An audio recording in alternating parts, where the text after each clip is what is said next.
छटको ए छटको छटको। हाँ दीदी। अरे उठा, अब कभी सुतल रहबो? 12 बजे सुतल रहबो का? अरे ना दीदी वो जाके मुझे तो बोला टी सुना, चल हड़िया दड़िया छूला ठीक न। आज चलो अपना हाथ से कुछ बना रखिया दुकान के खुआ और जेबे जानू सब दिन चल जी जा तो कहते कनिमा का हाथ से खा के जल चाहता नहीं। ए दीदी तो आज का बनाई हम? कुछ बना जो तारा अच्छा लगल न वही चीज बना के रख द। ठीक बा जी दीदी। एक बात कही दीदी, हमके अगर हमरा से कोनो गलती हो जाए किरारा से बोलम जमत दीदी, काहे कि हमार किरारा पता बाटे न कि हमार माई तो नहीं के, हमार भाभी ही बाड़ी। अरे का हो जी, गलती तो इंसानी से न होला, तो गलती न हो जी तो हमनी के सुधारल जी न तार गलती। आ गलती हो जी तो वैसे हमनी कहाँ के तरह का बोला जी बतियाल जी। हाँ चल जा अपने अथी कर लियो ठीक न। ठीक है आज दीदी। चुन देखिए काम हाथ उठ पैर बचा के करियो ठीक न।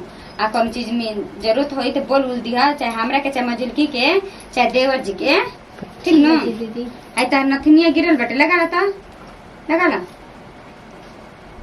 अब चिंता मत करिए के उतार के जो बोली बतिया केहू ना, सब अपन परिवार लेकर समझी है।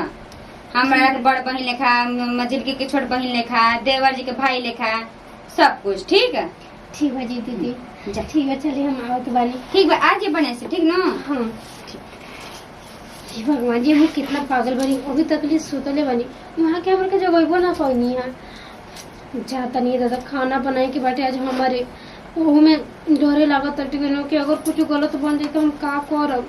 बाकी जाए तो जैसे ही बनाए आई वैसे ही ना बना के सब कुछ दे। हम पहले नहा धुआ ली ओकरा बाद खाना बनाए तनी, और अगर कोनो चीज ना आई ना पूछाई न तो मर्जी दीदी से पूछ ली।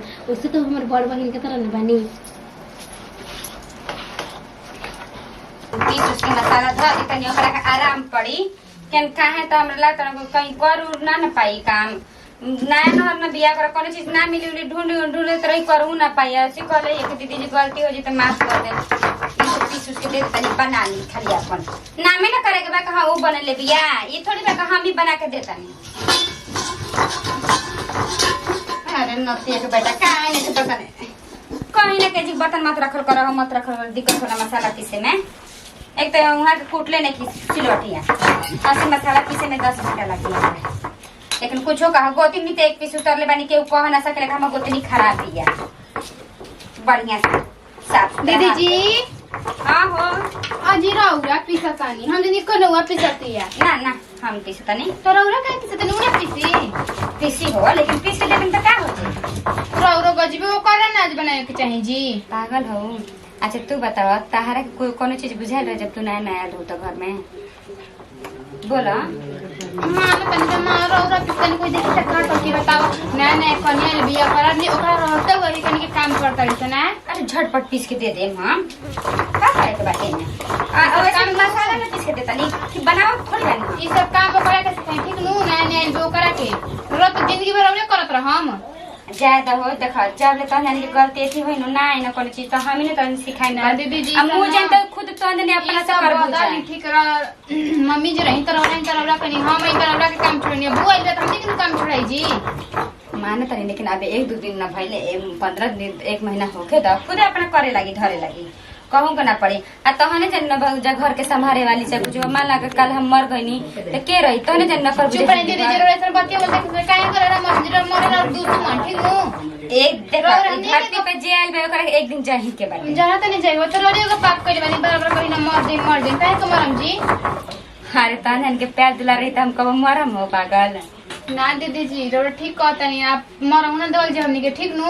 लेकिन कुछ कहा छोटकियों को उतनी बहुत अच्छा भी हो देखे में तो ठीक लगे जी बिहार ठीक लगे। हाँ घर परिवार के जोड़ के रखी तोड़ी ना बढ़िया बाजी कि भगवान जी हमनी के घर में ऐसी कृपा कर जैसे आज तक चलता से हमेशा चलत रहो हमनी के घर सुना अगर उ रास्ता भटकी न तो तू ओकरा के रास्ता देख ई ना काहे ना कि जैसे उ दीदी बन जी तू ओसी बने कबो अगर मान ओकरा से कड़वाहटो निकल जी न तो तू ओकरा के प्यार से समझ। दीदी जी देखले मैंने तो सब रात यहाँ तक एगो बात बोलनी चाहिए रोड भले बोल जाता हम दूगो बात बर्दाश्त करके रह जाए लेकिन बोली ना ऐसे जैसे रोड हमार बड़ बहन बानी उ हमर छोट बहन भी है तो बोले कि का खराब लगे बात देखा ना का करते का ना तनी ए कर का तो जो ही नहीं ना रोड कहां बोलियो बाक नहा उहा के सुतल रहे कनियावा।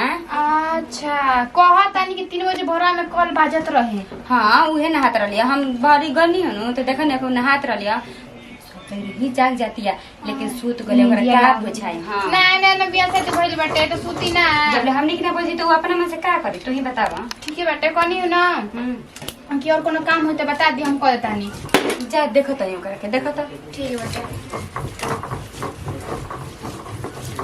ऐसा ही रहा से हमार परिवार हंसत केलत केहू को नजर ना लगे। चाहतन आज पकौड़िए बना देबे ऐसन बनाएम न कि दीदी लोग ना हाथ चाट चाट के खइहन जा। वैसे भी ना हमार भाभी सब कुछ बनावे सिखौले बाड़ी काहे ना बनाती ही। बताओ कितना अच्छा पानी जन के दीदी लोग इहे कहा लो किस्मत भगवानो जी ने हम जानते कि हमारे हाथ में ऐसे किस्मत लिखले बड़न। बताओ गोतनी कहल आदमी के होइसन है हमार गोतनी इतना बढ़िया बानी जा कि बुझा कि बहिनों से बढ़ के बानी जा। बताओ बढ़ के दीदी तो और बुझाता नहीं कि कुछ में ना बोलो ना करे। इतना लेट हमारे के खुद वहाँ के जगह नहीं है इतना लेट जगह नहीं है। अब तो दूसरा आदमी रहे ना तो बोल दी ही तो है कि तार माई खुशी खाओ के नहीं के भी दर पहले। लेकिन दीदी हमारा के एक बार ना बोली है कि हाँ एक ने काहे लेट भइल के ये न कहाला कि अगर देख मिल के रहबन में तो गैरो अपने बैठवे ना मिल के रहबन तो अपनो गैरे बैठवे। बताओ आज इतना अच्छा से बनाई घर का बनावता हो पकौड़े बनाता दीदी पकौड़े बनाता हमरा के खियाइबो ना कैसे मत करता नहीं सब के खातिर बनाता नहीं जी। हाँ रबड़ा निमन लागल न पकौड़ी। हाँ बहुत पसंद बा हम जानत रहनी है एक बार फोन आते बतिया नहीं हमसे तो कहले ना रहनी कि पकौड़ी हमरा खूब अच्छा लगेला यही से सोच रही है ना कि आज मन पसंद बनाती ही हम। अब भाभी प्याज डाले उनमें का होला हो प्याज काटा कर भाभी। हाँ दीदी सब कहली है दीदी मत कुछ करिए हम कह दें सब कुछ लेकिन दीदी बने ना तो कहता नहीं लेकिन ना हम करवा देते।